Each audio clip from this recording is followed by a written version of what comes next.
Emilia Perez is a movie that exists, and the world is worth for it. It's the biggest piece of dog shit that I have ever heard. Damn you, man. I've never saw you talk so bad about a movie. Ese pava me superó mi coche you're stupid. But whatever. Yeah, it's bad. It's pretty bad. Like, I recently watched it due to a fan request, by the way, for reaction in Patreon. And I'm flattered that the whole like, this could be nominated for the Oscars and so many prizes, like... Me duele la pinche vulva nada más de acordarme de ti. Damn. What's so bad about this movie? Yeah, it's pretty terrible. It's horrible. So yeah, let's talk about how this movie is what it is. Help me. Emilia Perez is a Mexican political thriller written and directed by the French author Jacques Saudron. And do we see the problem with that sentence right now? No. What is the problem? I don't see It's it. a Mexican movie written and directed by a French director that doesn't know anything about Latino culture, about Mexico. So why he's doing a movie about that, I don't really know. But that's one of the first problems of the film. I think we're being too harsh with this movie. It's a musical. Mis pompis mantecosas. It's the trash thing. Rip it to shreds. Yeah. Emilia Perez is what happened when a guy that doesn't know nothing about a subject tries to make a movie to teach people about a subject that he knows nothing about. So yeah, that sounds dumb is because it is. The movie talks about Emilia Perez, a transgender woman that wants to transition and living past her life as a previous drug lord or cartel leader responsible of countless of murder, kidnap, and drug abuse. She wants to transition with the help of her new lawyer, Rita. The movie talks about themes of transgenderism, political corruption, gender issues, crime in Mexico, but it does in a way that is pretty offensive and terrible, and using a lot of stereotypes. Quiero ser una mujer. No entiendo. That's all like a very wacky and dumb plot. Yeah, I mean, it's just like a fun plot, and yeah, it sounds somewhat absurd and like a movie that can be made, but the way it was made in this film is pretty... It's pretty terrible, to be honest. This movie feels like a kid that knows nothing about Mexico, Latino culture, makes a drawing and shows to the world, hey, this is Mexico. This is a transgender person. No, the guy is so really French and is so really a hetero dude and knows nothing about LGBT issues, about Latino culture, or any of it. Let's talk about each part separately. First, let's talk about how it handles Mexico. If you haven't noticed by now, by my broken English, I'm a Latina. I'm from Venezuela, not from Mexico. And yeah, I know something about Latino culture. Not from Mexico specifically, but I know from Latino culture. And I can say you that the way this movie handles Latino culture is very shallow, stereotypical, and sometimes downright offensive or damaging. What do I mean?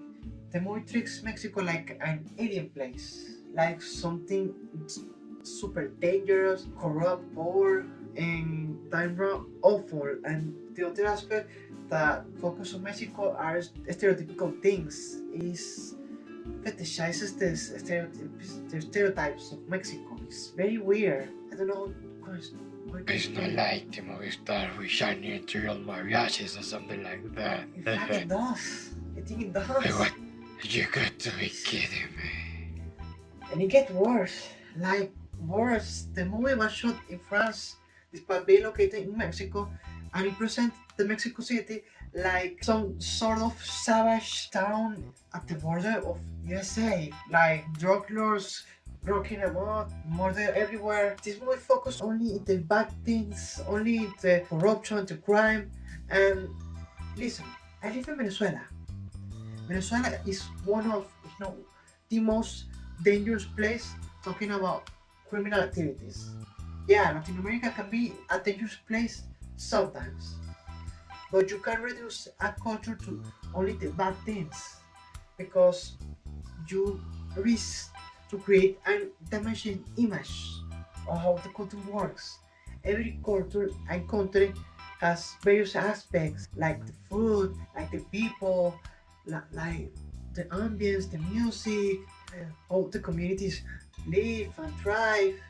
Well, obviously, because the director is from France, he doesn't know anything about Latino culture, but anything.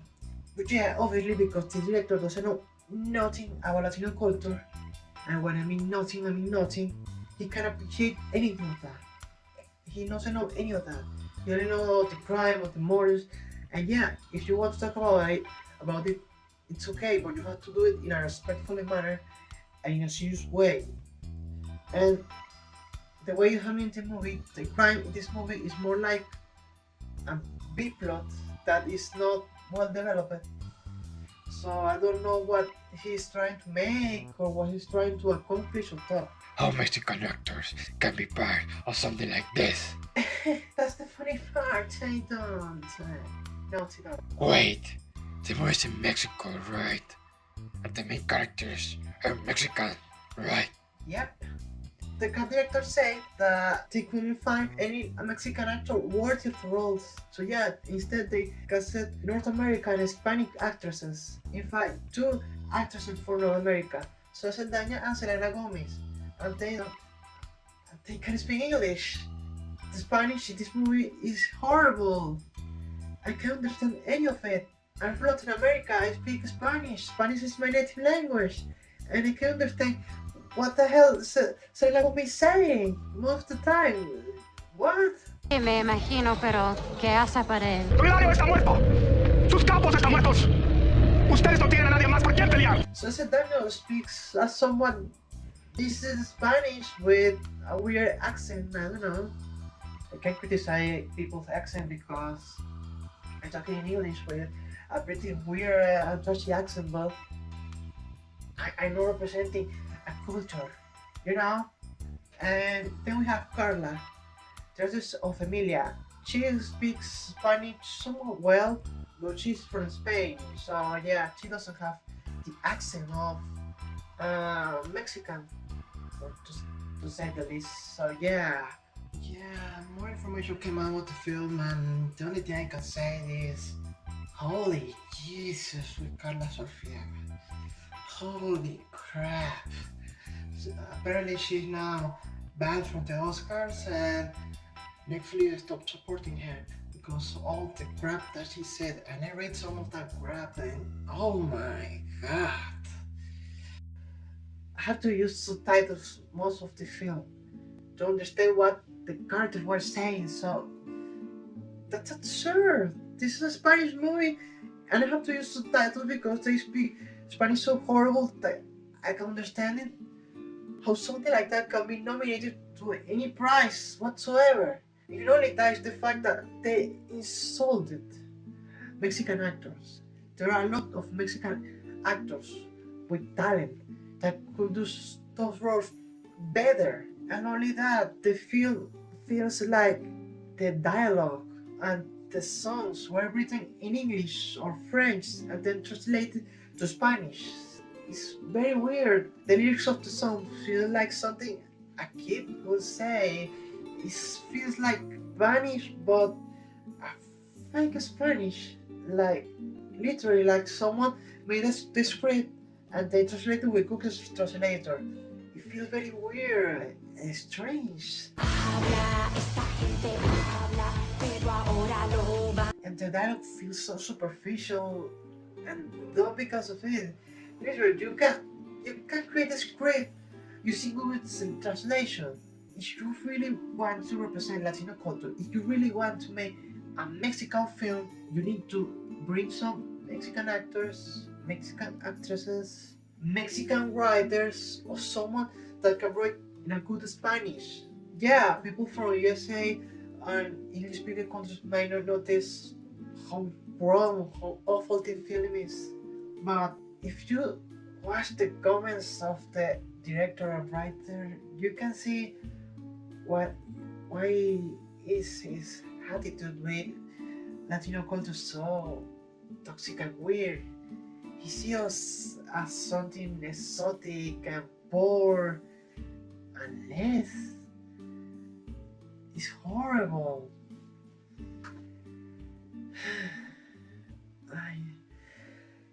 Yeah, oh my god. Well, that sucks, I guess. Now, can I go to the bathroom? I'm peeing myself. Okay, now to the trans part. No bathroom there. This movie looks like it was written by J.K. Rowling. Emilia Perez is the most unlikable character that I ever saw in a movie. Emilia Perez starts the film as Manitas, a drug lord guilty of murdering, kidnapping, torturing, drug trafficking, and all sorts of heinous stuff. And you know what? The movie doesn't acknowledge that. Yeah, they say a little phrase at the middle of the film, but the movie wants you to sympathize with her.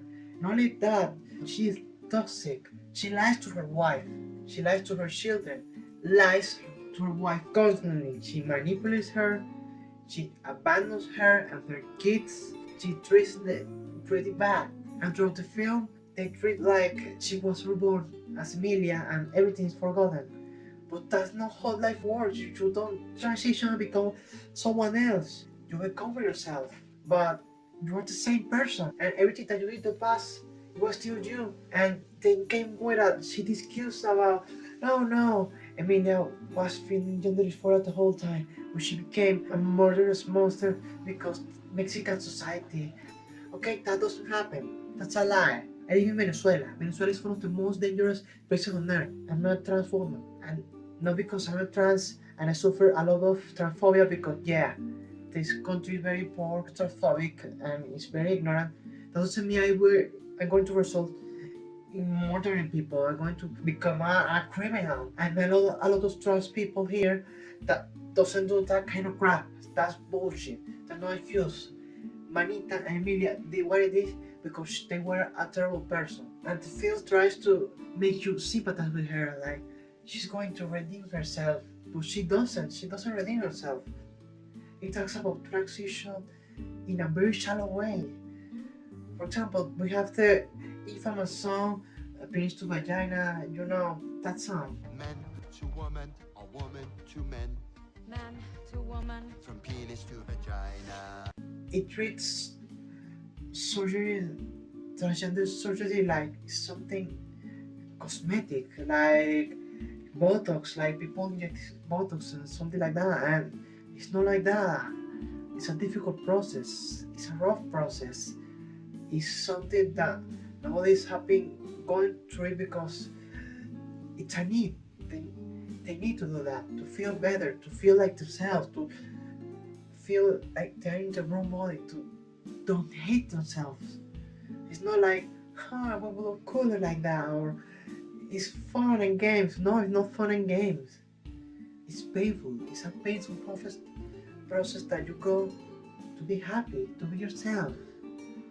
And the movie just glamorizes and treats it like it's something banal and a joke. And it's not, you know that. It's hard. It not only treats transitions as something superfluous, it also gives a very damaging representation. Emilia Perez is a very bad character to represent a trans person. For example, in one of the scenes, Emilia Perez gets violent with her wife. And if you know, in the times we're in, that trans rights are in danger, that public perception is very delicate about transgender person in women's spaces, you can do something like that, you can put something like that and think it's okay. And only that, like I said, Emilia Perez is a horrible human being, but other people flanderize her as she is like some sort of good person in a figure just because she's trans. And what are you trying to tell me here? Why is the director trying to tell here that those people are violent, but they can get away with because they are trans? That those people are horrible person, but nobody cares because they are trans. What? I don't know if it's intentional or not, but it's a very damaging rhetoric. It's very damaging for the LGBT community and trans people. And I don't understand how something like this could be nominated to so many prizes. You show how far to their own head, the Academy Horn.